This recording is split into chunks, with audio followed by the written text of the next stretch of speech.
Бүгін 17 ноябрда административдик аймақтық реформанын алқағында Қырғызстанда жергілікті кеңештердің депутаттарын шайлоо өтіп жатат.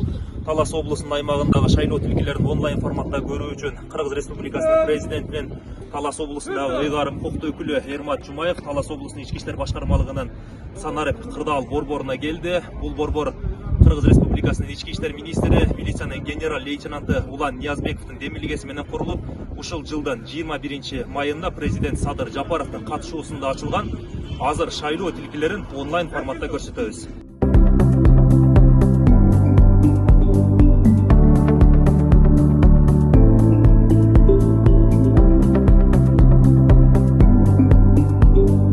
Азыркы учурда Талас облусунун ички иштер башкармалыгынын башчысы Азимбек Козкеев, Кыргыз Республикасынын президенти Талас облусунун ыйгарым укуктуу өкүлү Ермат Жумаевге милициянын аймактык ыйгарым укуктуу өкүлдөрүнүн боди камералар аркылуу шайлоо тилкелерин онлайн форматта көрсөтүп жатат.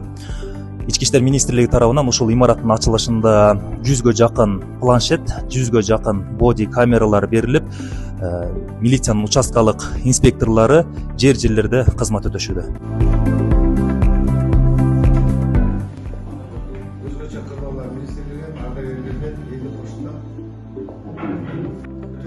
Törayımı görüyorsunuz. Beni çakırınız.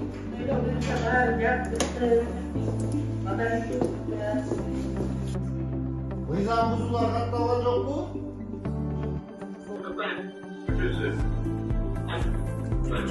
Yok kızınlar yok mu?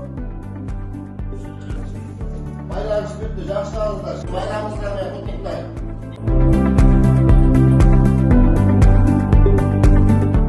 Мына жаңы өзүңүздөр көргөндөй ички иштер министри Улан Момокановичтин жардамы менен ушул областтан бөлүнгөн каражаттын жардамы менен ушундай бир кырдаал борбору түзүлгөн. Ушул биздин УУдун начальниги областта болуп аткан баардык шайлоо участкаларына баардык өзүнүн кызматкерлерин коюп, көзөмөлдөп, видео режимде. Азыр бизге да тааныштырып өттү, эч кандай мыйзам бузуулар жок, башка маселелер жок, баардыгы жакшынакай болуп атат. Талас облусунун аймагында жайгашкан шайлоо тилкелеринде эч кандай коомдук тартипти жана мыйзам бузуучулук катталган жок.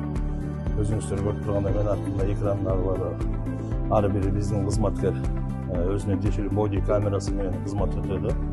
Ошол жерден биздин кызматкер берден дагы аралыкта байланышып, коомдук саясий абалды көзөмөлгө алып иш чара жүргүзүлөт.